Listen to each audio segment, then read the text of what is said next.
Quem tem a versão atualizada, leia comigo bem forte. Vamos lá? Quando eu era menino, falava como menino, sentia como menino, pensava como menino. Quando cheguei a ser homem, desisti das coisas próprias de mim. Tem uma versão que me agrada muito e ela diz assim, ó: quando eu era criança, falava como criança, sentia como criança e pensava como criança. Quando cheguei a ser adulto, quando cheguei a ser maduro, desisti das coisas próprias de criança. Então a pregação de hoje, o tema da nossa pregação é: tá na hora de crescer. Olha para o vizinho e fala assim: tá na hora, irmão. Tá na hora de crescer, meu irmão. Agora, vamos combinar um negócio aqui? É bom ser criança, não é? É ou não é? Quem tem saudade da sua infância? Levanta a mão. Saudade boa. Não é nostalgia que você está preso lá à infância. Não, mas aquela saudade boa do seu tempo de criança. Tem alguém? Eu tenho muita saudade da minha infância. Porque a minha infância foi boa demais. Eu fico olhando para as crianças de hoje, e em certo momento, e de certa forma, eu tenho pena. Por quê, gente? O que é a infância de hoje? Fala para mim. O que é a infância de hoje? A infância de hoje é PlayStation, Xbox, celular, tablet, o que mais? Computador em geral, né? Quer dizer, internet. Gente, eles chamam isso de infância, gente. Eles chamam isso de infância. Infância foi a nossa, certo? Quem tem a imagem dos seus 30, 35, 40 anos? Infância boa foi a nossa, vamos lembrar? Pega, né? Esconde. O que mais? Pular corda, gente. Pular elástico. Quem lembra das meninas pulando elástico lá na hora do recreio, na escola? Não era bom demais? Ó, carrinho de rolemã, irmão. Olha que coisa boa. Era de Deus carrinho de rolemã, não? Vou falar uma coisa aqui que agora você vai relembrar a sua infância. Os nossos filhos nunca ouviram falar nisso. Guerrinha de mamona. Quem fez guerrinha de mamona aí? Aleluia! Bom demais, não é? Outra coisa boa que os nossos filhos, eles não sabem o que é isso. Jogar taco. Quem jogou taco aí? Ô, gente, a primeira vez que eu falei pro meu filho assim: vamos jogar taco? Ele olhou para mim e falou assim: taco? Como assim, papai? Eu taco chinelo em você? Você taca chinelo em mim? Falei: mais ou menos, filho, mais ou menos. Aí a gente ensinou o Samuca e a Sara a jogar taco, né? Eu e a Dani. E hoje eles amam jogar taco. A gente foi para a praia agora e levamos taco. Vamos jogar taco na praia lá. É bom demais ser criança. Então, deixa eu já te dar um conselho aqui no início da mensagem. Você que tem filhos pequenos, resgata essa boa infância com seus meninos, viu? Não deixa essas crianças ficar enfurnadas lá no videogame o tempo inteiro, não. Não deixa esses meninos ficar lá no computador. Arranca esses meninos desse lugar aí, ó. Vai jogar ping-pong, vai andar de bicicleta, vai pega-pega, fala assim pro seu filho: sai correndo que o papai vai atrás, vai brincar, vai fazer alguma coisa, porque é bom demais ser criança. E os nossos filhos estão perdendo esse lado bom da infância por causa dessa infância de hoje. Então é bom demais ser criança. Mas olhando para essa imagem aí que está no telão, sabe o que eu fiquei pensando essa semana? O que o Espírito de Deus falou ao meu coração? É bom demais ser criança, mas tem coisa que a gente só alcança, só vive, só realiza. A gente só consegue vencer certas coisas quando a gente deixa de ser criança, quando a gente cresce. Existem certas conquistas na vida, certas realizações na vida, que nós só alcançamos quando nós crescemos. Se você continuar sendo criança, há certas coisas que você nunca vai viver. Por exemplo, irmão, o que a gente, eu vou citar uma ou duas coisas aqui boas na vida que a gente só consegue quando a gente cresce. Por exemplo, casamento. É bom casar? Eu estou contigo, viu, irmã? É nós. Que o resto aqui está precisando de restauração no casamento. Vou perguntar de novo, só os casados me respondam, é bom casar? Meu irmão, para você que é solteiro, casar é bom demais. Ô, trem bom, meu casamento. Tem cada coisa boa que a gente pode fazer no casamento, meu irmão. Eu nem te conto. Você vai descobrir um dia. Casar é bom demais. Diz que um dia um padre e um pastor se encontraram. O padre e o pastor. Eles eram amigos de infância. Na verdade, eles cresceram juntos, né? E aí com o tempo um virou padre, o outro virou pastor, mas eles ainda continuavam amigos e um respeitando a vida do outro. Eles eram amigos e respeitadores, um em relação ao outro. Aí um dia os amigos se encontraram, o padre foi logo abrindo uma garrafa de vinho, encheu 2 taças, aí olhou para o pastor e falou assim: amigo, vamos beber? Aí o pastor falou assim: beber? Que beber, rapaz, eu sou pastor, você sabe que eu não bebo. Aí o padre pegou a garrafa de vinho assim, a taça de vinho, bebeu, olhou para o pastor e falou assim: ah, que pena, você não sabe que você está perdendo. Aí conversa vai, conversa vem, na hora de ir embora o pastorzão falou assim: então amigão, já estou indo, e dê lembranças à sua mulher. Aí o padre falou assim: mulher, cara, você sabe que eu sou padre, que mulher, eu não posso casar. Aí o pastor deu um tapinha assim no ombro do padre e falou assim: ah, que pena, você não sabe que você está perdendo. Casar é bom demais, meu irmão, e não é proibido, e é bênção de Deus, mas para casar, você tem que crescer. Criança tem estrutura para casar? Pense em qualquer nível, criança não pode casar, não tem condições espirituais, condições financeiras, condições emocionais, criança não está preparada para casar. Outra coisa que a gente só faz quando a gente cresce: dirigir. É bom você ter carteira de habilitação? Tudo bom que isso não quer dizer muita coisa não, né? Não é verdade? Tem uns irmãos que tem carteira aí, mas sai derrubando os postes por aí. Mas é bom ter carteira? É ótimo. Pegar o seu carro e trabalhar. Pegar o seu carro e viajar. Vamos à praia? Vamos, entra no carro, vai, tranquilo. É bom demais. Mas criança não pode fazer isso. Só quando você cresce é que você pode dirigir. E eu não vou ficar só nisso, mas uma série de coisas, há uma série de conquistas e realizações na vida que a gente só consegue quando a gente cresce. Olha para mim, você sabia que na vida com Deus, no relacionamento nosso com Deus, é exatamente a mesma coisa? São assim que as coisas funcionam no nosso relacionamento com Deus. Há certas bênçãos de Deus, querido, há certas experiências com o Senhor, há certas experiências com o Espírito Santo de Deus, que você só vai viver, você só vai receber, você só vai alcançar, você só vai experimentar quando você crescer. Então olha para o vizinho e fala assim: está na hora de crescer. Há certas coisas que a gente só vai realizar no mundo espiritual quando a gente crescer. Pensando nisso, sabe, irmãos, eu acho que uma pergunta que a gente tem que responder nessa manhã: quando Deus olha para mim, quando Deus olha para você, Ele está olhando para nós hoje, certo? Deus está com os seus olhos sobre nós. Quando Deus olha para mim e para você, o que é que Deus enxerga? Pensa agora em você mesmo, ó. Vou pensar em mim, Glaucio, 3.9, cabelo prateado. Pense em você, quando Deus olha para mim hoje, o que Ele enxerga? Eu acho que essa é a pergunta que a gente tem que responder, ó. Quando Deus olha para mim, o que Ele vê? Um filho adulto e maduro, ou um filho infantil e melindroso? Como é que Deus me vê hoje? O que é melindroso, gente? Pessoa melindrosa é aquela pessoa que tudo ela fica triste, tudo ela fica magoada. Já viu?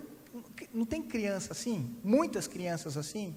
Tudo a criança acha que você está falando dela, aí ela chora. Tudo que acontece, ela acha que você está zombando dela. Tudo é melindrosa demais, tudo fica triste, tudo fica, estou de mal, fala comigo. Criança é assim, melindrosa. Como Deus me vê? Como um filho adulto e maduro, ou como um filho infantil e melindroso? Tudo é uma gol. Hashtag eu clamei, hashtag não ganhei, hashtag magoei. Ai, Jesus, eu não vou mais na igreja, porque o Senhor não fez aquilo que eu queria, estou triste. Ô gente, olha aí para o seu coração. Deus está olhando para nós, Deus está olhando para a igreja. Nós sabemos mais do que ninguém que a volta de Jesus a cada dia realmente está mais próxima. Isso não é conversinha, isso é fato, é o alicerce da fé cristã, é a volta de Jesus. Se Jesus não for voltar, a gente está aqui perdendo tempo, mas Jesus vai voltar. E o que é que Ele vai encontrar? O que é que Ele vai encontrar? Ele vai encontrar uma noiva preparada e madura, ou Ele vai encontrar uma menina mimada, que não está preparada para ser a noiva dEle, para ser a esposa dEle? O que nós temos sido para Deus? Como Deus nos enxerga nessa manhã? Então, pensando nisso, eu quero gastar os minutos que eu tenho aqui, e eu vou destacar 3 sinais de imaturidade. Nós vamos pensar juntos em 3 sinais de imaturidade, e você vai fazer um autoexame agora. Se no decorrer aqui da nossa conversa, você concluir que você não tem nenhum desses sinais que nós vamos ver aqui, amém, aleluia, significa que você é um crente maduro, você é um cristão maduro, continua nessa linha. Porém, se você identificar que um destes sinais, ou 2, ou os 3, estão presentes na sua vida, isso significa uma coisa, queridão, significa que está na hora de crescer. Há certas bênçãos que a gente só recebe, há certas experiências com Deus que a gente só vive quando a gente cresce. Amém? Está preparado para crescer? Não vai ficar dodói? Não? Não vai ficar magoado com a pregação de hoje? Então vamos lá. O primeiro sinal de imaturidade que nós vamos destacar nessa manhã, olha lá, é aquilo que os psicólogos chamam de baixa tolerância à frustração. O que é isso, pastor? Uma pessoa que tem baixa tolerância à frustração é aquela pessoa que ainda não aprendeu a lidar com os nãos da vida. Ela tem uma baixa tolerância à frustração. Ela não aprendeu a lidar com as portas que se fecham para ela. Ela não aprendeu a lidar com os reveses, não aprendeu a lidar com os problemas, com as dificuldades. Ela tem uma baixa tolerância à frustração. Então aconteceu alguma coisa que ela não gosta, que ela não quer, que ela não espera, o que ela vai fazer? Ou ela vai se isolar, já viu gente assim? Aconteceu alguma, ela criou expectativa, não aconteceu o que ela queria, ou ela se isola, ela corta relações, se afasta de Deus, se afasta da igreja, dos irmãos, fica triste, mergulha numa depressão, deixa eu quieto aqui e tal. Ou então, ela vai para o outro extremo, ela briga, se não acontece o que ela quer, ela briga, ela xinga, ela dá chilique, ela dá piti. Quem já viu alguém dando piti no supermercado? Já viu? Você já viu criança dando piti em loja? Quem já viu? Levanta a mão aí. Isso significa o quê? Que aquela criança, ela não aprendeu, ela não foi ensinada, ela não cresceu, ela não amadureceu, e ela tem uma baixa tolerância à frustração. Ela não sabe lidar com os nãos da vida. Eu me lembro de uma história que um garotinho, toda vez que ele entrava no supermercado com o pai não comprava o que ele queria, o menino dava chilique. E entrava no supermercado, ele falava, pai, compra. Não, filho, o papai não tem dinheiro. Compra, o papai não tem dinheiro. Sabe o que o menino fazia? O menino se jogava no chão, no meio do supermercado, imagina a cena, se jogava no chão, no meio do supermercado, começava a balançar os bracinhos assim, fazendo a dancinha da barata, sabe como é a dancinha da barata? Não? Barriguinha para cima, mãozinhos e os pezinhos assim, balançando, e o moleque começava, eu quero. E todo mundo passava e ficava olhando assim, o pai, aquele constrangimento, ele não sabia o que fazer, e tentou de tudo, gente. Se seu filho fizesse isso, como você ia reagir? Nem conheço, quem é esse moleque aí? Tchau. Hã? Como que você ia reagir se fosse o seu filho dando chilique no supermercado, porque você não comprou o que ele quer? Esse pai tentou de tudo. Quando o filho é do outro, é fácil a gente falar, né? Quando o filho é nosso, aí a gente vê que a coisa, o buraco é mais embaixo. Mas esse pai tentou de tudo. Ele conversou, ele não aguentou, deu umas palmadinhas, puxou a orelha, não resolveu. Ele levou no médico, ele levou o moleque no psicólogo, levou no padre, levou no pastor, levou na macumba, levou na boa cumba, levou em tudo e não resolveu nada. Aí um dia ele estava entrando no supermercado assim com o menino, ó, e o menino, gente boa, já foi avisando: papai, se você não comprar o que eu quero, eu vou dar chilique. Não, filho, não faça isso não. O pai virou refém. Quantos pais hoje já viraram refém dos seus filhos? Não faz isso com o papai, não, você vai matar o papai de vergonha. Eu vou fazer, compra. O papai não tem dinheiro. Eu vou pular, você vai passar vergonha, eu vou pular, E pulou no chão e começou a dar o chilique. Cumpriu a palavra. Esse menino era um homem de palavra. Ele pulou lá e começou: eu quero. E naquele dia, irmãos, o pai veio assim uma ideia. Ele não xingou, ele não berrou, ele não puxou a orelha. Sabe o que ele fez?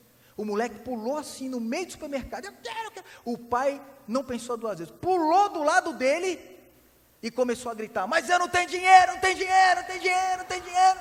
Os dois fazendo a dancinha da barata no meio do supermercado. Um gritava: eu quero. E o outro: não tem dinheiro. E a plateia assim, todo mundo vendo. Quando o menino olhou e viu o pai: eu não tenho dinheiro. O menino assustou a gente. O moleque levantou assim, arregalou os olhos. Ele olhou assim. Aí ele falou: pai, vem. Vambora, pai. Vambora. Ô pai, que vergonha você está fazendo eu passar aqui, pai. Isso é coisa de criança, pai. Não precisava desse escândalo não, era só falar que não tinha dinheiro. Vambora, pai, pelo amor de Deus. O moleque nunca mais deu chilique na vida dele, porque ele recebeu uma chilicada. Ele nunca mais fez isso. Olha para mim, quando Deus não faz o que você quer, como é que você reage? Quando Deus diz não para alguma coisa que você está querendo muito, que você jejuou, que você veio na campanha da madrugada, que você colocou, que você pediu, que você falou, você precisa muito, e Deus sabe que aquilo é necessário, mas Ele diz não. Como é que você reage? Quando a família do outro está uma bênção, e a sua está afundando. Já teve essa sensação? Você, irmã, olha para o casamento da sua amiga, aí você fala assim: nossa, o casamento dela é tão maravilhoso, parece até um filme de romance. E o meu parece um filme de terror. O marido dela é tão romântico, parece o Richard Gere. E o meu parece o Chuck, o boneco assassino. Porque tem mulher que vem pedir aconselhamento aí, ela só não fala isso, mas a gente percebe. Fala assim: irmã, seu marido é o Chuck, né? É, pastor, por quê? Porque ele está matando tudo dentro de mim. Você lembra do Chuck, né? O boneco assassino. Tem marido que é assim, o cara está matando a alegria da esposa, ele está matando os sonhos dela, ele está matando a felicidade dela de viver. Por quê? Por causa dos erros dele, por causa da estupidez dele, por causa da brutalidade dele, por causa de suas constantes infidelidades. Ele está matando tudo que está dentro do coração da esposa. Aí eu pergunto para você, irmã, pergunto para você, queridão, quando Deus não muda uma situação que está fazendo você sofrer muito, que está te deixando muito triste, como é que você reage? Você continua crendo no amor de Deus? Você continua confiando na fidelidade de Deus? E mesmo sem entender, você diz: olha, não entendo, mas eu sei que lá na frente, de um jeito ou de outro, todas as coisas vão cooperar para o bem daqueles que amam a Deus. Porque tem hora que você não tem que entender, você só tem que crer, amém?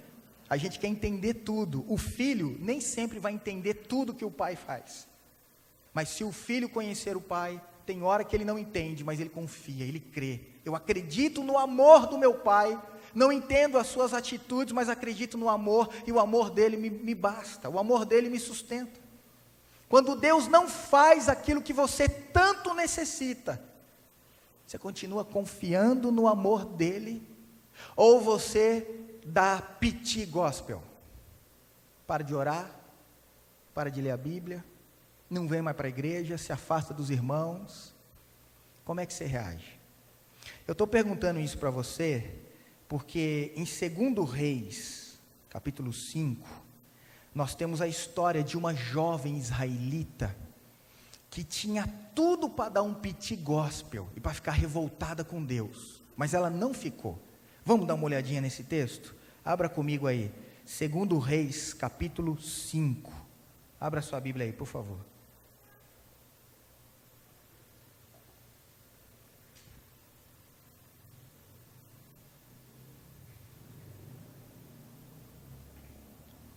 Eu vou ler com você só os primeiros 5 versículos, tá bom? Para a gente ganhar tempo aqui. 2 Reis, capítulo 5. Uma menina israelita, uma jovem israelita, a vida dela deu uma guinada tão terrível, que ela perdeu o chão da noite para o dia. Mas ainda assim, ela decidiu continuar confiando no amor de Deus. 2 Reis 5, verso 1 diz assim: Naamã, comandante do exército do rei da Síria, era grande homem diante do seu senhor e de muito conceito, porque por ele o Senhor dera vitória à Síria. Era ele herói da guerra, porém leproso. Saíram tropas da Síria e da terra de Israel, levaram cativa uma menina, que ficou ao serviço da mulher de Naamã. Disse ela à sua senhora: tomara o meu senhor estivesse diante do profeta que está em Samaria, ele o restauraria da sua lepra. Então foi Naamã e disse ao seu senhor, assim e assim falou a jovem que é da terra de Israel. Respondeu o rei da Síria: então vai, anda, e enviarei uma carta ao rei de Israel. Ele partiu e levou consigo 10 talentos de prata, 6.000 ciclos de ouro e 10 vestes festivais. E a continuação do texto vai mostrar para a gente que o Naamã ele ouviu o conselho da menina, ela falou que tinha um profeta lá em Israel que conhecia Deus, vá até ele, o Senhor vai ser curado. Ele foi, conheceu Eliseu, recebeu a cura da sua lepra e voltou para casa. O grande detalhe desse texto, eu já preguei muitas vezes sobre esse texto, é um dos meus preferidos, e o grande detalhe é que quando a gente lê esse texto, em 99% das vezes, a gente lê isso aqui a partir do ponto de vista de Naamã. A gente lê esse texto a partir do ponto de vista de Naamã. Então o que a gente enxerga aqui? Um grande homem, herói nacional, todo o povo respeitava ele, um cara bom, sangue bom, gente boa, e que ficou doente e foi curado. A gente enxerga isso aqui pela perspectiva de Naamã. Mas eu queria te convidar nessa manhã a olhar para esse texto pelo ponto de vista dessa menina israelita do versículo 2. Olha aí: saíram tropas da Síria e da terra de Israel, levaram cativa uma menina, que ficou ao serviço da mulher de Naamã. Do ponto de vista dessa menina israelita, o que está acontecendo aqui, gente? Sabe o que está acontecendo aqui? Do ponto de vista dela, um sequestro. Tudo estava bem na vida dessa menina. Ela morava em Israel, ela servia ao Deus vivo, ia para a escola dominical com a família dela, adorava o Senhor, ia para a sinagoga, ficava lá com o pai, com a mãe, aquela coisa gostosa tal. Mas um dia a vida dela dá uma guinada, porque ela é sequestrada. Do ponto de vista dessa menina, um dia terroristas da Síria invadem Israel e vão até a casa dessa menina e a sequestram. E aí ela perde tudo da noite para o dia. Primeiro, ela perde a família, porque ela é arrancada de casa, ela perde a família. Segundo, ela perde a liberdade, porque ela é levada para uma terra estranha que ela não conhece e vira escrava. Na casa de quem? Na casa de quem? Na casa do chefe dos sequestradores. Ela vai parar na casa de um tal de Naamã, que é o chefe dos caras que a sequestraram. O mundo dessa menina vira de ponta cabeça. Como é que você acha que ela fica? Longe do pai, não deu tempo de falar, beijo pai, beijo mãe, estou indo, orem por mim.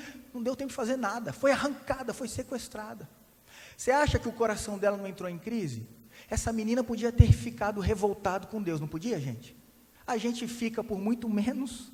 Essa menina podia ter ficado revoltada com Deus. Por que, Senhor? Por que o Senhor não me protegeu? Cadê o Deus vivo? Por que o Senhor não me livrou do sequestro? Ela podia ter ficado amargo. A alma dela podia ter desenvolvido uma baixa tolerância à frustração. Ela poderia ter se tornado uma serva de Deus imatura. Uma serva de Deus que não estava preparada para lidar com as dificuldades da vida.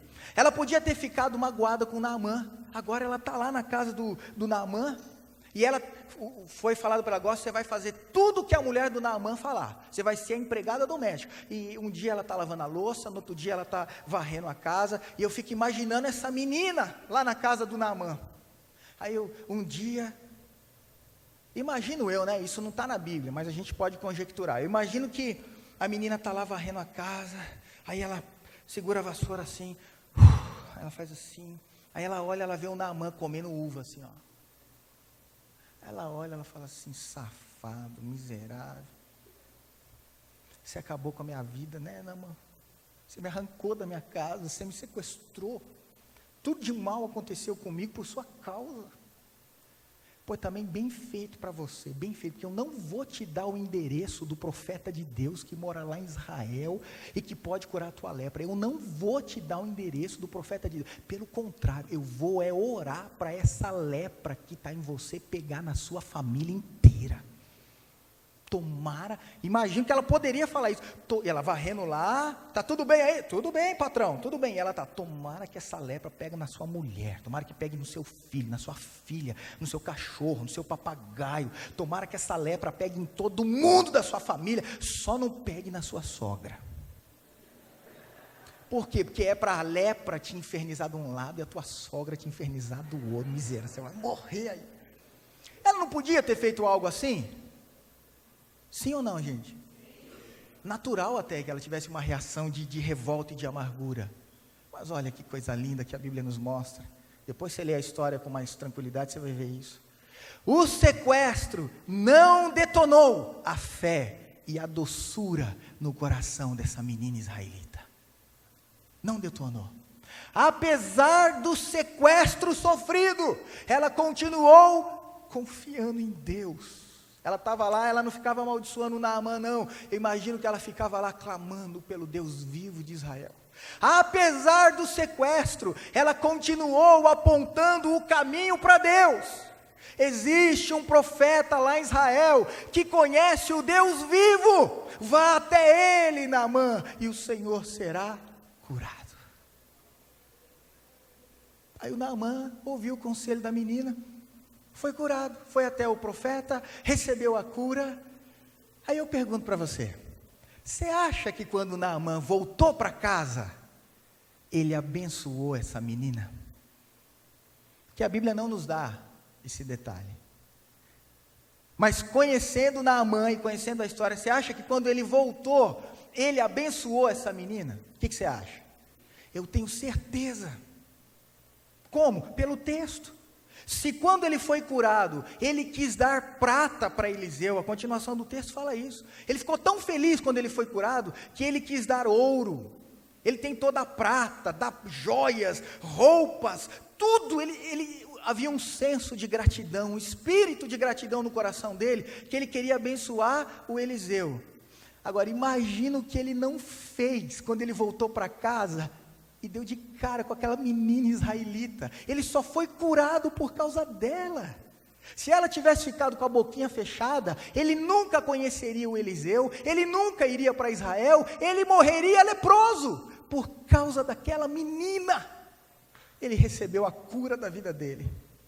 Eu imagino Naamã voltando para Damasco, e ele vai montado no seu cavalo, o grande general. Ele entra na cidade, o povo começa a aplaudir, e ele olha para cumprimenta todo mundo ama, é o herói nacional do seu povo, e ele está feliz. Aí eu imagino que quando ele chega assim, a uns 20 ou 30 metros da porta da casa dele, ele olha assim, quem que está na varanda, varrendo a casa?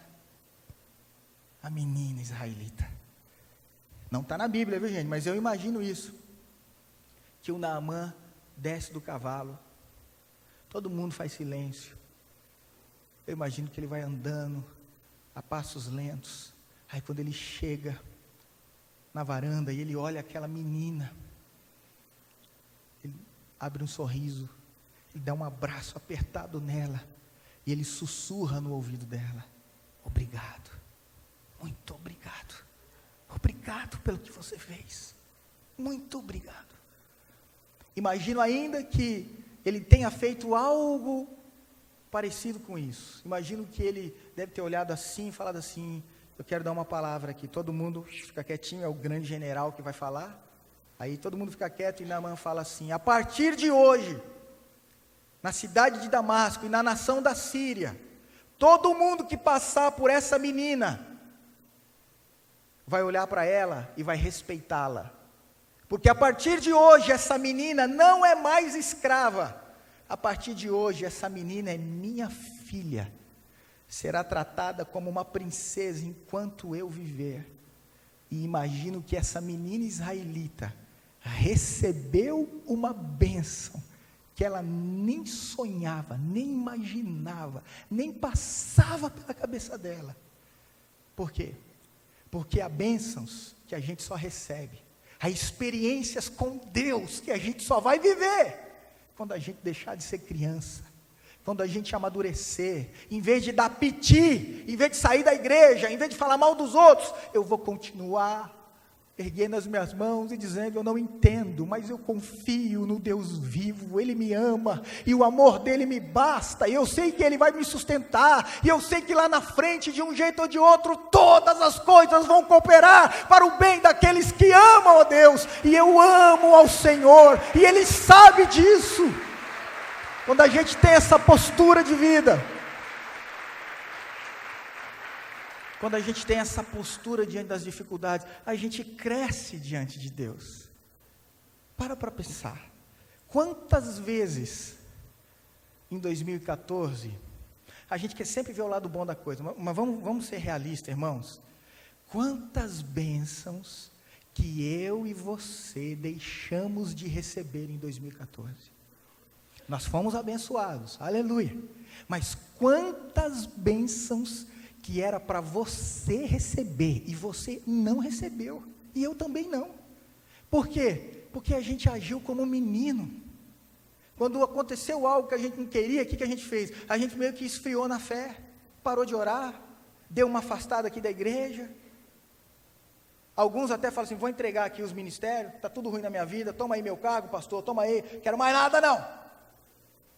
Quantas vezes a gente passou em 2014 um momento difícil na vida, dificuldade, seja ela qual for, e aí o que a gente fez? A gente gritou, a gente deu piti, a gente deu chilique, brigou com todo mundo, e a gente não cresceu, e a gente não experimentou aquilo que Deus tinha para nós. Mas eu quero profetizar nessa manhã, que em 2015 eu vou crescer, e você vai crescer também em nome de Jesus. Eu me recuso a fazer parte de uma igreja que continua sendo uma menina melindrosa. Eu quero fazer parte de uma igreja amadurecida, que é a noiva de Cristo, que está preparada para enfrentar as dificuldades, e seja o que for, ela está madura, e ela vai esperar o noivo chegar. Esse ano eu declaro que nós vamos crescer, gente. Vai ter dia nesse ano de 2015, que a gente vai ter vontade de brigar. Vai ter dia que a gente vai ter vontade de xingar todo mundo.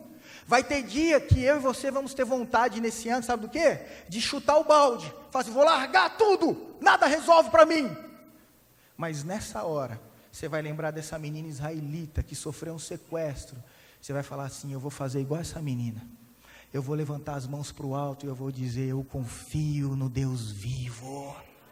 Essa menina teve que conviver muito tempo com perguntas sem respostas. Eu descobri que viver pela fé é conviver com perguntas sem resposta. Por quê? Não sei. Para quê? Não sei. Mas a minha vida está nas mãos de Deus. E quando Ele quiser falar os porquês, Ele vai falar. Quando Ele quiser responder os paraquês, Ele vai responder. Quando Ele quiser me mostrar tudo o que está acontecendo, Ele vai mostrar. E quando Ele não quiser mostrar nada, Ele não vai mostrar. Dá licença? Ele é Deus. Ele fala e revela quando quiser. Ele dá os porquês quando quiser. E quando não quiser, Ele não faz isso.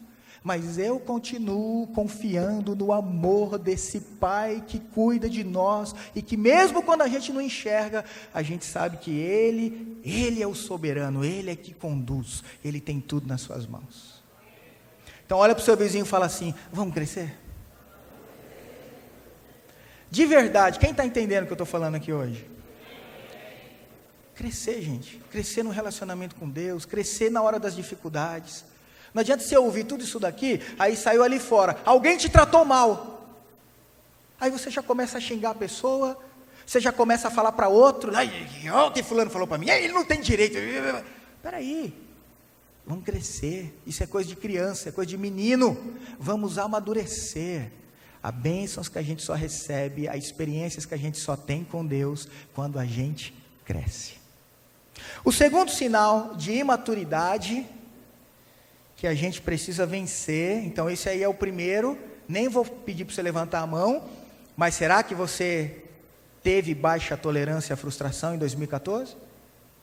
O segundo sinal de imaturidade que a gente tem que vencer, para a gente ter experiências com Deus, olha lá, ó. Número 2, leia comigo: desentendimentos constantes no seio familiar. Irmãos, isso é meninice, isso é coisa de criança, por tudo briga. Já viu aquela criança, ela não sabe dividir? Ela tem 10 brinquedos, se um amiguinho chegar e pegar um, é meu, ela não sabe dividir, por tudo briga, por tudo faz confusão. Preste atenção numa coisa importante aqui, ó. Você já reparou que ninguém tropeça numa montanha? Você já reparou isso? Ninguém tropeça numa montanha, a gente tropeça numa pedra pequenininho, não é assim? Você vê a montanha de longe, você já viu a montanha? Agora, a pedra, as pedrinhas pequenas, às vezes são tão pequenas que a gente nem percebe, daqui a pouco, você tropeça e cai. É isso o que tem acontecido com a família nos dias de hoje. Os grandes problemas unem a família. Alguém fica doente, alguém sofre um acidente terrível, isso une a família. O que separa a família, gente? Os pequenos problemas, as pedrinhas do dia a dia. É uma palavra mal colocada aqui, é uma resposta atravessada ali, é um gesto de frieza, um gesto de indiferença, e aí a gente vai brigando, e aí chega ao que muitos estão vivendo hoje. Tomara que não seja o seu caso, mas pode ser. Tem crente que ele é uma bênção em tudo quanto é lugar. Na igreja, ele é uma bênção. Na escola, ele é uma bênção. Na faculdade, ele é uma bênção. Na hora de evangelizar, ele é uma bênção. Com os amigos, ele é uma bênção. E em casa, é uma maldição. Tem crente que em casa briga. A casa não virou um ninho de paz, de amor. A casa virou lugar da guerra. Tem crente que é assim. Em tudo quanto é outro contexto, o cara se porta bem, fala bem, mas chegou em casa, é briga que não acaba mais. Quantas famílias estão sendo destruídas por isso? Briga o tempo inteiro, discute por tudo, grita por tudo. É tão vergonhoso que até os vizinhos, eles já repararam isso. Você está chegando com a sua família em casa, e os vizinhos que não são crentes falam assim: ah lá, os crentes estão chegando. Você está chegando depois do culto, e aí os vizinhos falam: ah lá, os crentes estão chegando, olha lá, marca no relógio aí, velho, marca aí, ó, 5 minutos, o pau vai quebrar na casa dos crentes. Meu irmão, dito e feito, dá 5 minutos, você começa a falar em línguas com a sua mulher. Aí você traduz: cala a boca, sua anta. Aí a mulher responde com toda a doçura que ela tem na alma: cala a boca você, seu jumento. E aí o filho fala com o pai fala: Se o nosso pastor, eu fiquei pensando isso, se o nosso pastor Toninho fosse um dia lá na rua da sua casa, aí ele batesse palma, ó, o pastor chega lá e bate palma no seu vizinho, e aí ele pergunta assim, gente, desculpa incomodar, eu sou pastor da Batista Renovada ali no Jardim Morumbi, essa família, aí ele aponta para sua casa, ele fala assim, essa família que mora aí é da minha igreja, eu estou fazendo uma pesquisa aqui, sem compromisso, eu queria assim que você soubesse, que você me respondesse, essa família aqui, eles brigam muito? Quando você está aqui, assim, de madrugada, de tarde, final de semana, tem muita gritaria dentro dessa casa? Como é que é aí dentro? O que o seu vizinho ia falar para o pastor Toninho? Está na hora de crescer. A gente só vai experimentar certas bênçãos na família. Eu vejo um monte de gente fazendo jejum pela família. Eu vejo um monte de gente indo em seminários que falam sobre a família maravilhosa. Eu vejo um monte de gente indo fazer cursos de casamento, casados para sempre, casados eternamente, casados, um monte de gente procurando, mas não entendeu que nós não vamos ser abençoados em casa, a gente só vai ter experiências com Deus na família quando a gente crescer. Quando a gente crescer no relacionamento, parar de brigar por tudo, e não precisa só gritar, eu não grito pastor, mas você vive se desentendendo com a sua mulher o tempo todo, tem marido e mulher que dentro de casa, se topa o tempo inteiro, às vezes não grita, mas fica se desentendendo, confusão o tempo inteiro, briga por tudo, o cara e a mulher brigam por causa da pasta de dente, briga por causa do cachorro, briga por causa do arroz, briga por causa da roupa, tudo é motivo para olhar, de novo, tudo é motivo para brigar, e você sabe qual que é o problema? Chega um ponto em que a gente começa a querer ter sempre razão na nossa discussão, chega uma hora que a gente sempre quer ganhar a discussão. Vou dar o exemplo do marido, pode ser qualquer um, mas você já viu aquele marido que ele sempre quer ganhar a discussão em casa? Quem conhece um marido assim? Levanta a mão não, hein? Levanta a mão não ainda, levanta a mão ainda. Você conhece um maridão que sempre quer ganhar a discussão dentro de casa? Sempre quer ter a razão. A mulher chega, mas ele sempre, não, mas também você, com o filho, sempre o cara quer ganhar a discussão. Eu vou mostrar uma imagem que eu mostrei lá no encontro de casais. Então talvez você seja o marido que sempre ganha a discussão. Esse marido aqui, por exemplo, ó, esse homem ganhou uma discussão com a esposa. Olha os risos nervosos aí, ó. O cara já... Por que vocês riram? O que vocês entenderam aí nessa imagem? Esse cara ganhou uma discussão com a esposa. Ele é bom, esse é o cara bom de argumento. Cara inteligente, cara que pega as coisas no ar. Ele nunca perde uma briga com a esposa. Ele sempre é o cara que tem as últimas e as melhores respostas. Esse aí ganhou uma discussão com a esposa. Agora, esse aqui perdeu.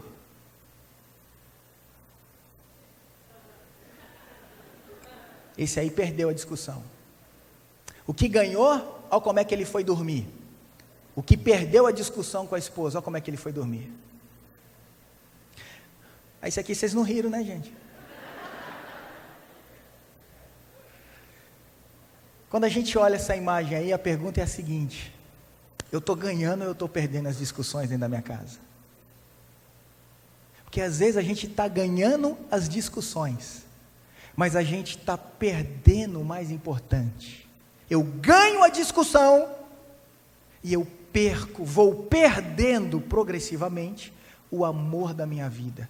Sem perceber, eu vou afastando as pessoas que me amam, vou afastando de mim, Chega uma hora que eu estou sozinho o tempo inteiro. Então eu quero declarar profeticamente que em 2015 vai ser o ano em que nós vamos brigar menos dentro de casa. Quem diz amém a isso?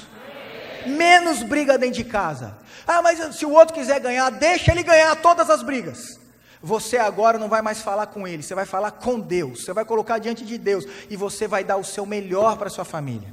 Em vez de brigar o tempo inteiro, você vai olhar mais, você vai ouvir mais, e você vai expressar mais o amor que você tem pela sua família.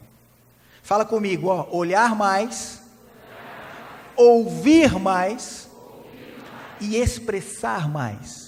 Falar mais aquilo que você sente pela sua família. Eu não sei se você já viu, penso que sim, já viu aqueles 3 macaquinhos? Quem já viu aqueles macaquinhos que um está tapando os olhos assim, o outro tapa os ouvidos e o outro tapa a boca? Já viu essa imagem em algum lugar? Talvez você não conheça a história desses 3 macaquinhos, mas você já deve ter visto a imagem deles. Na verdade, trata-se de uma lenda muito antiga, que começou lá no Japão. E aí tem os significados positivos e negativos, dentro da cultura japonesa, tem os significados positivos e negativos desses macaquinhos. Mas eu queria usar esses 3 macaquinhos agora, só para fazer algumas aplicações dentro da família. Então, por exemplo, o primeiro macaquinho é eu não vejo. Qual que é o nome dele, gente? Eu não vejo. Você conhece esse macaquinho? Eu não vejo. Às vezes a família não vai bem, porque eu estou exatamente assim. Dentro da minha casa, eu não vejo a minha família. Seu marido está aí, irmã? Olha para o seu marido e fala assim: esse ano você tem que me ver mais. Fala para o seu marido: você tem que me ver mais. Você tem que me enxergar mais. Fala, irmã, estou ajudando você, irmã. Fala aí, ó. Tem que me enxergar mais. O negócio está tão feio que algumas irmãs não conseguem nem falar isso para o marido. O maridão está assim, e a mulher está assim, ó. Você tem que olhar para o seu marido e falar assim: esse ano você tem que me enxergar mais. Aí tem marido que olha para a esposa e fala assim: olha, pronto, já vi, e agora? Não, gênio, não é olhar o rosto dela, é enxergar o coração.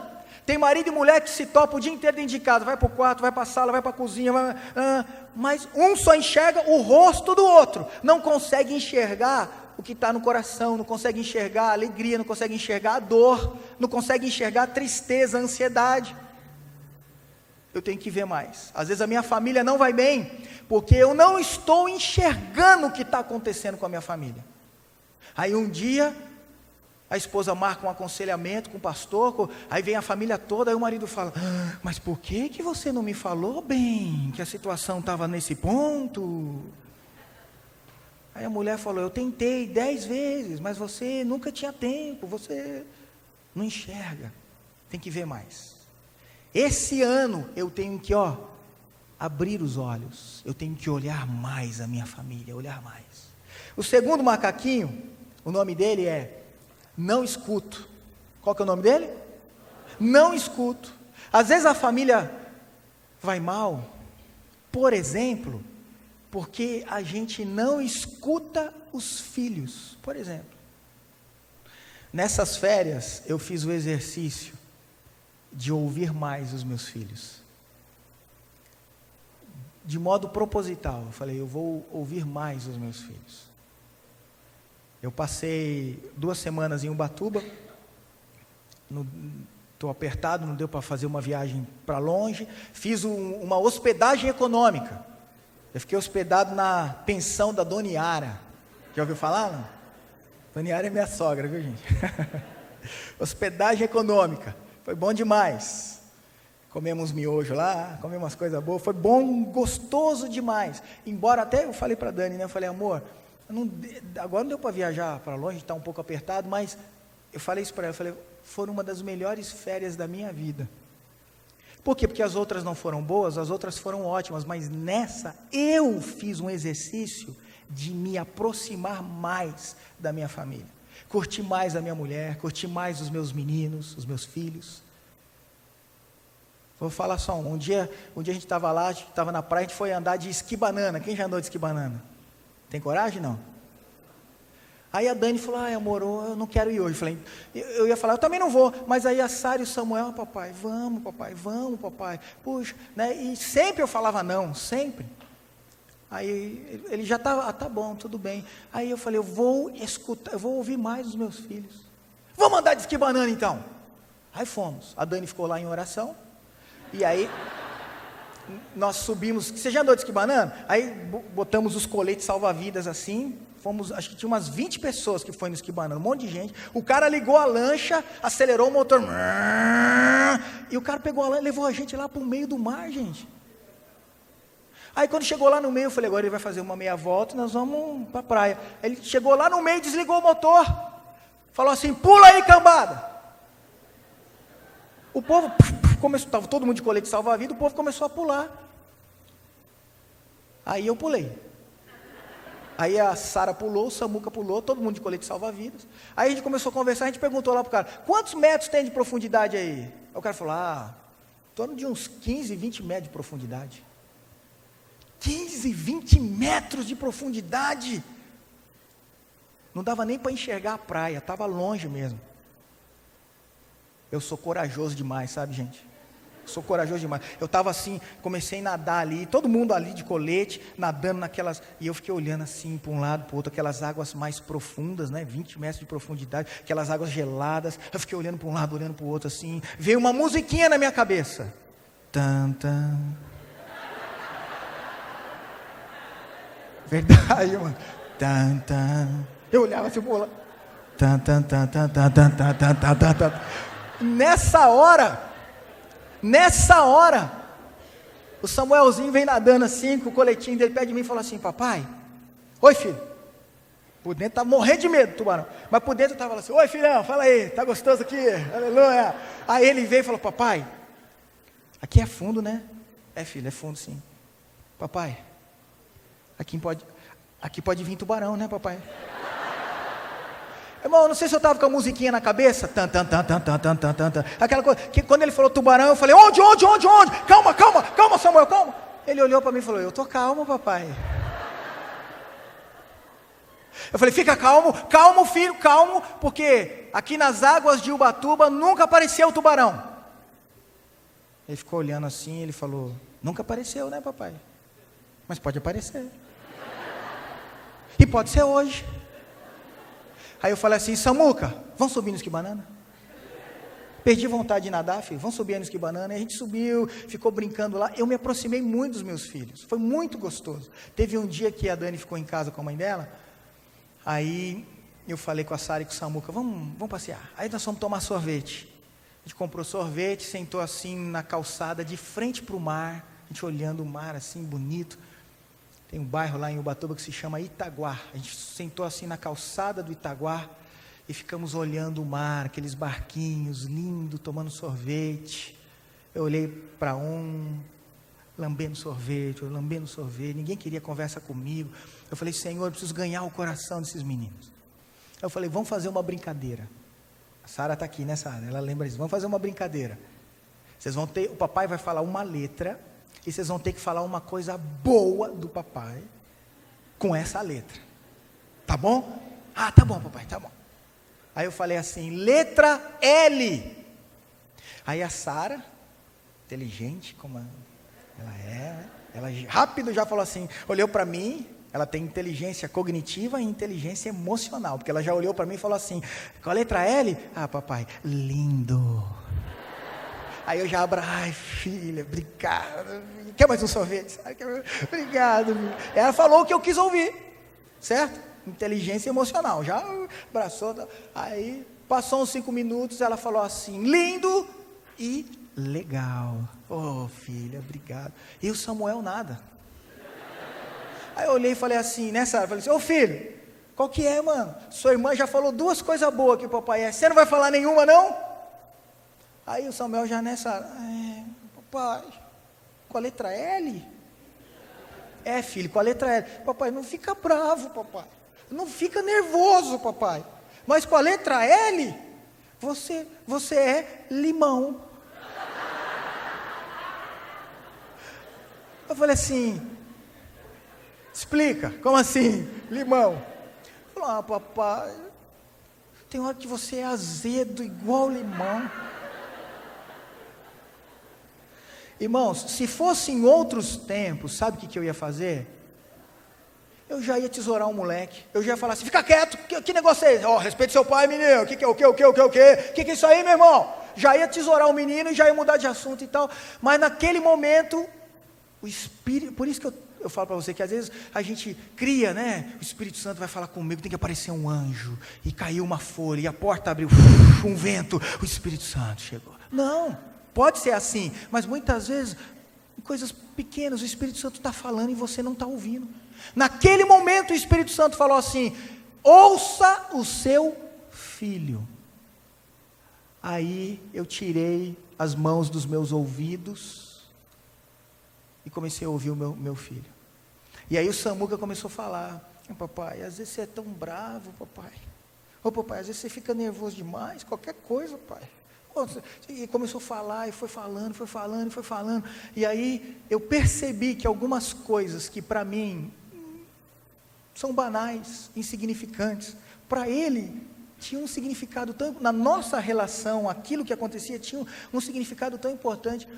Aí naquele momento eu falei: filhão, você perdoa o papai? Você perdoa esse limãozinho azedo aqui, filho? Vamos fazer uma torta de limão, vamos? Você perdoa o papai? E aí a gente se abraçou, a gente se beijou, e eu percebi que a nossa aliança aumentou. E aí ele falou: agora se você me ama mesmo, nós vamos no cinema.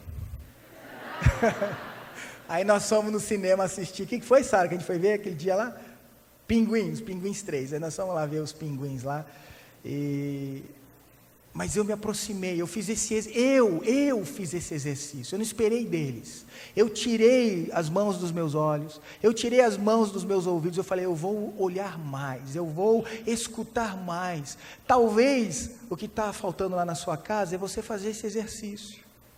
Porque você tem a sua razão, o outro tem a razão dele, e aí vai ficar todo mundo com razão e todo mundo longe um do outro. Baixa a guarda, meu irmão. Nesse ano, nós vamos enxergar mais, nós vamos ouvir mais. O terceiro macaquinho, sabe qual que é? Olha lá, ó. Não? Qual que é? Não falo. Pastor, eu amo a minha família. Amar é uma coisa, expressar o amor é outra. Sua geladeira está cheia de comida. Se você não abrir a porta da geladeira e comer, você morre de fome. Você ama os seus filhos, mas se você não abrir a porta do seu coração e expressar esse amor, eles vão morrer com falta de amor. A gente tem que aprender a expressar isso. Mas eu não consigo, mas é a minha criação. Eu respeito tudo isso, eu também tenho as minhas limitações, mas a gente tem que buscar mais, a gente tem que ir além. O ano novo só será novo se eu tiver atitudes novas. Se eu ficar fazendo a mesma coisa, o ano vai ser igual ao que passou. Então eu preciso ter atitudes novas. Quem topa aí, diante de Jesus mesmo, fazer esse exercício? Eu vou olhar mais, eu vou ouvir mais, e eu vou expressar mais o meu amor, eu vou falar mais o meu amor. Você concorda com isso? Amém? Vamos mandar embora esses macaquinhos da nossa família, gente? Deixa o gato, deixa o cachorro, mas vamos pegar esses 3 macaquinhos e vamos mandar embora da nossa casa. Não vejo, não escuto, não falo, vamos mandar isso embora. Vamos melhorar, menos briga dentro de casa. Isso é sinal de que a gente está crescendo. Quando a gente, não quer dizer que não vai ter briga, vai ter de vez em quando, mas toda hora, não, a gente vai crescer. Então nós vamos melhorar. Só as irmãs aí, por favor, levanta a mão, as irmãs aí, as mulheres. Levanta a mão e fala assim: esse ano eu vou melhorar. Eu vou agradar mais o meu marido. E em nome de Jesus, eu vou gastar menos. Aleluia. Amém, irmão?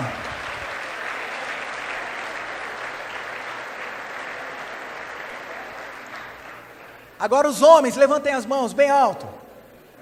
Fala assim: esse ano eu vou agradar mais a minha mulher. E em nome de Jesus, eu vou gastar mais. Aleluia. Glória a Deus. Por quê? Porque se tem mulher que gasta demais, tem homem que gasta de menos. Tem mulher que é esbanjadora e tem homem que o cara é mão de vaca, gente. Ele vai dar a paz do Senhor, assim: paz do Senhor, irmão, paz do Senhor.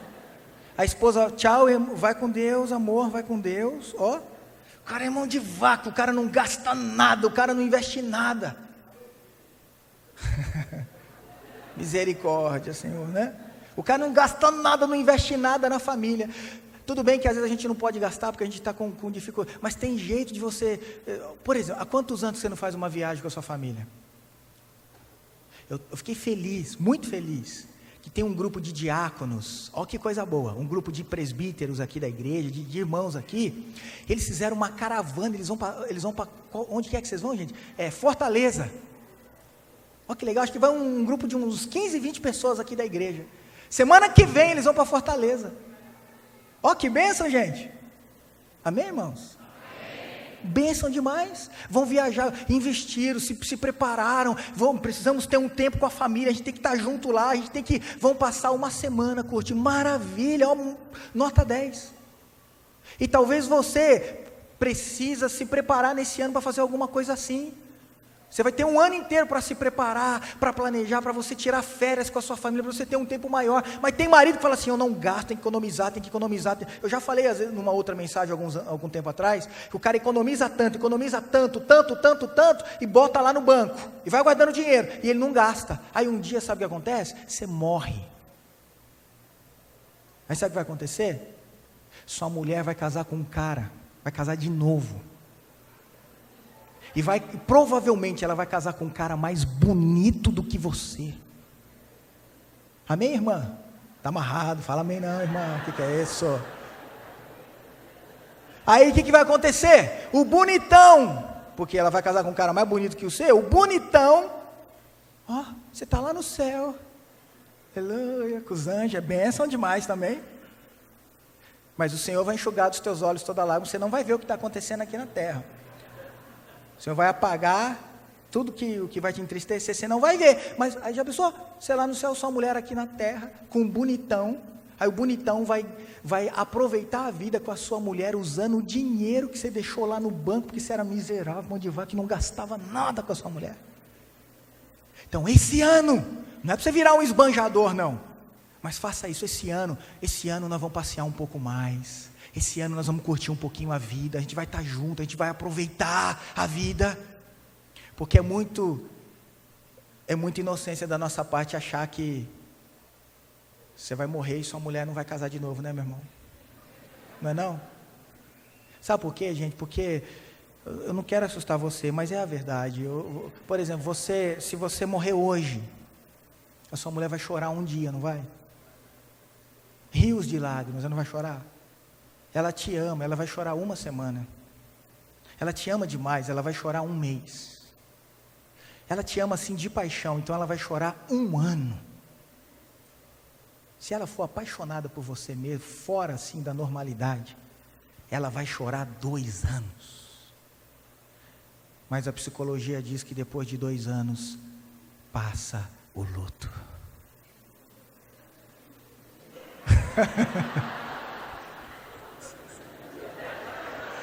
E aí, meu irmão, passou o luto. Amém. Eu amo demais aqui, amor. Ó, e você está com o Senhor agora. Você está melhor do que eu. Glória a Deus. Passou o luto. Ela chorou 2 anos. Passou o luto. Ela sai de casa. Ela entra no salão de beleza. Ela faz as unhas. Ela faz o cabelo. Aí quando ela sai do salão, ela olha assim, ela joga o cabelo assim, ela olha e ela grita, eu estou na pista, aleluia! E ela provavelmente vai casar de novo, porque a vida continua, você vai esperar alguém da sua família morrer, para você se tornar alguém melhor dentro de casa? Ou você vai esperar você morrer? Esse é o ano, olha lá, que a gente vai vencer, ó. Nós vamos vencer a baixa tolerância e a frustração. Em vez de dar piti, nós vamos confiar em Deus. Segundo, nós vamos vencer os desentendimentos constantes no seio familiar. De vez em quando tem briga, mas não é sempre. Nós vamos vencer. Eu vou olhar mais, eu vou ouvir mais e eu vou expressar mais o meu amor. E finalmente, o último sinal de imaturidade que nós precisamos eliminar da nossa vida. Leia comigo lá o número 3. Vamos juntos? um olhar mais voltado para si do que para os outros. Isso é sinal de imaturidade. Quando eu tenho um olhar mais voltado para mim do que para os outros. Criança é assim. Emocionalmente falando, a criança ela tem um narcisismo elevado, um narcisismo exagerado. O que é narcisismo ou narcisista? É aquela pessoa que olha só para ela, o olhar dela está voltado para ela se ama demais. Tem o mito de Narciso na cultura grega, que é o cara que se apaixonou por ele mesmo. Ele olhava o reflexo dele no rio e ele fala, nossa, esse cara é bonito demais. Ele se apaixonou pelo reflexo dele. E daí criou-se a expressão narcisista. É aquela pessoa que ela olha para ela e ela se ama demais. Ela olha e fala assim, você é o cara. Ela é apaixonada demais por ela. O olhar dela não está no outro, está só nela.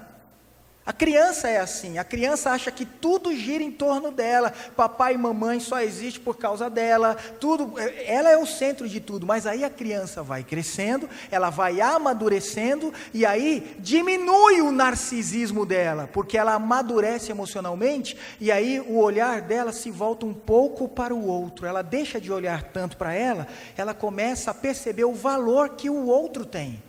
Aí ela percebe o valor de papai, de mamãe, da professora na escola, ela vai aprendendo as regrinhas sociais, ela vai aprendendo a conviver, o olhar sai dela mesmo e começa a ser colocado no outro, e ela começa a dar o valor que o outro merece, o valor que o outro tem.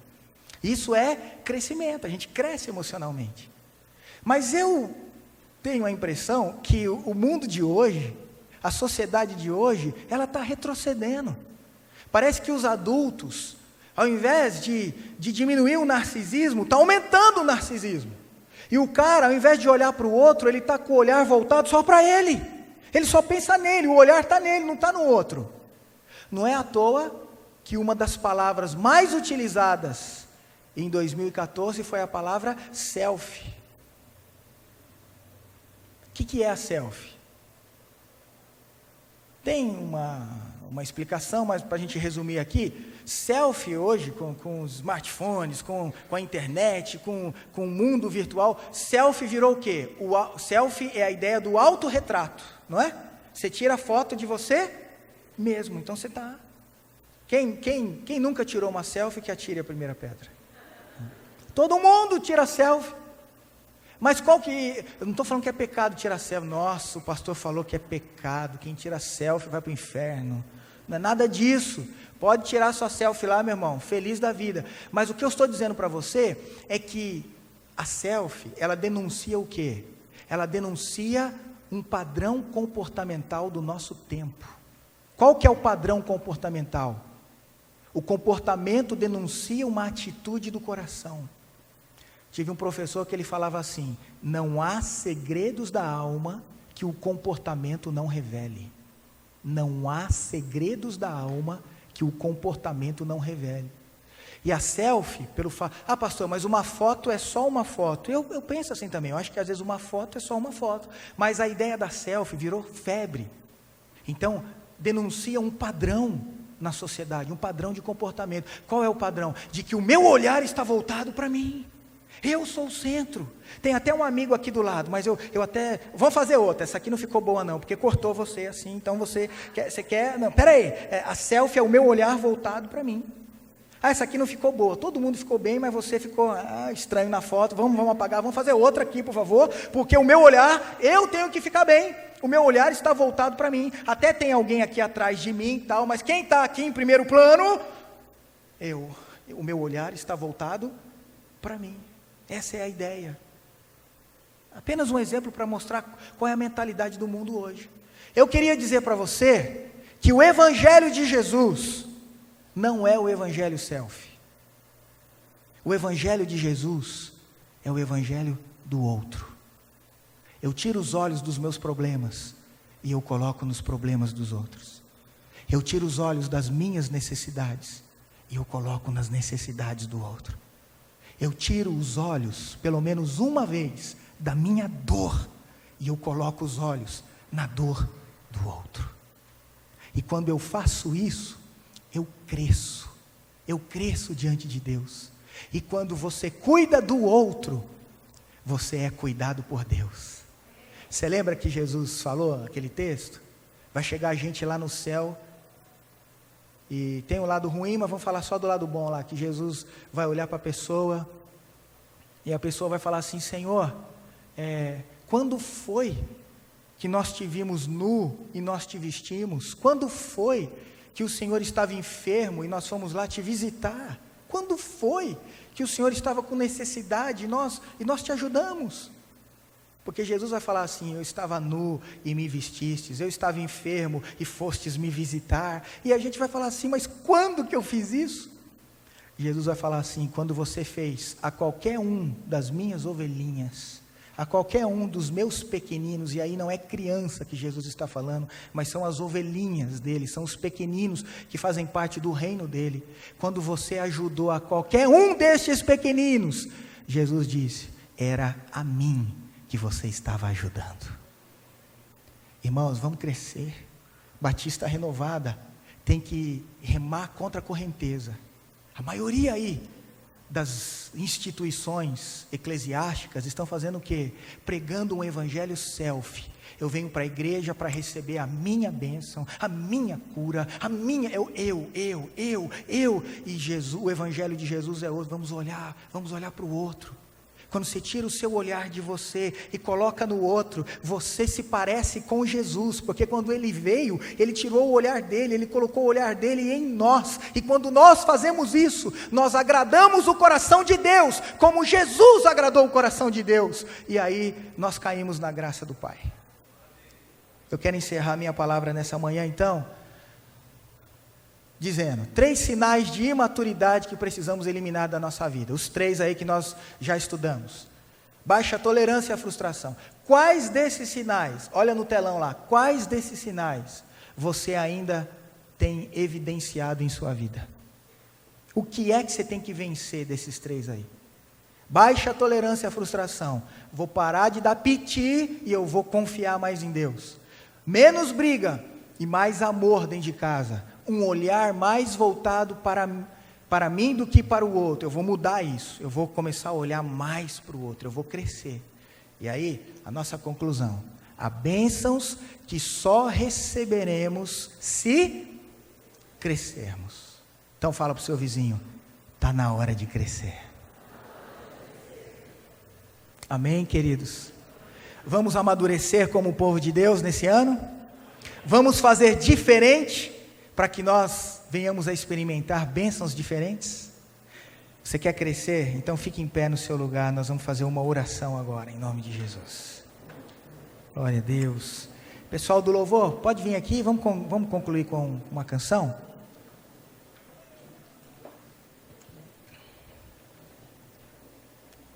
Glória a Deus. Feche os seus olhos então no seu lugar. Se você quiser dar a mão para alguém que está do seu lado aí. Eu não sei onde é que você tem que crescer, querido. Você sabe. E o Senhor está dizendo isso. Eu só espero o seu crescimento para eu te abençoar. Eu só espero a sua maturidade para que eu possa te levar a experiências mais profundas comigo. Porque enquanto é criança, a criança não está preparada para certas coisas. Há certos alimentos que a criança não pode, ela não está preparada, mas quando ela cresce, ela pode desfrutar, e o Espírito Santo está falando para mim e para você: há tantas coisas que eu quero fazer na sua vida, há tantas experiências boas que eu quero que você tenha, mas você precisa crescer. Feche os seus olhos, vai falando com Deus, fala: Senhor, me ajuda, eu quero crescer no meu relacionamento com o Senhor, eu quero crescer, Senhor, no meu relacionamento com a família, eu quero crescer, Senhor, diante das lutas, eu quero crescer, Senhor, na minha fé, eu quero crescer, eu quero amadurecer, eu quero crescer no amor para com o outro, e menos de mim, Senhor. um olhar um pouco menos para mim, um olhar um pouco maior para os outros. Ó Espírito de Deus, nós estamos aqui, Senhor, porque a Tua palavra declara: antes crescei na graça e no conhecimento do Senhor. Pai, Senhor, se nós não crescermos, nós correremos atrás do vento, Senhor. Nós queremos mudar, nós queremos melhorar. Fala para Deus, querido, abre o seu coração, fala para Ele: eu preciso melhorar, Pai, eu preciso crescer, Senhor. Às vezes é difícil crescer, às vezes dói crescer, mas eu preciso crescer, Senhor. Eu não posso ser uma menina mimada, eu tenho que ser uma noiva preparada, porque o Senhor está voltando, e o noivo quer encontrar uma noiva, não uma menina. Senhor, em nome de Jesus, Senhor, nos ajuda, Senhor, nos ajuda, Senhor, que nesse ano, Senhor, nós possamos dar esses passos maiores no nosso relacionamento com o Senhor. Fala para Deus: eu não sei, você sabe qual é a área que você tem que crescer. Então fala para Deus, pede a ajuda de Deus, peça agora a misericórdia do Senhor, clame a Deus agora por 1 ou 2 minutos, clame ao Senhor, para que Ele venha sobre a sua vida e sobre a sua casa. Oh, recalabachurianda labá, serecalabá, xerianda labás. Oh, recalabachuricanda labá, surianda labás. Erecalabachuricanda labá, surianda labás. Aleluias.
no space between.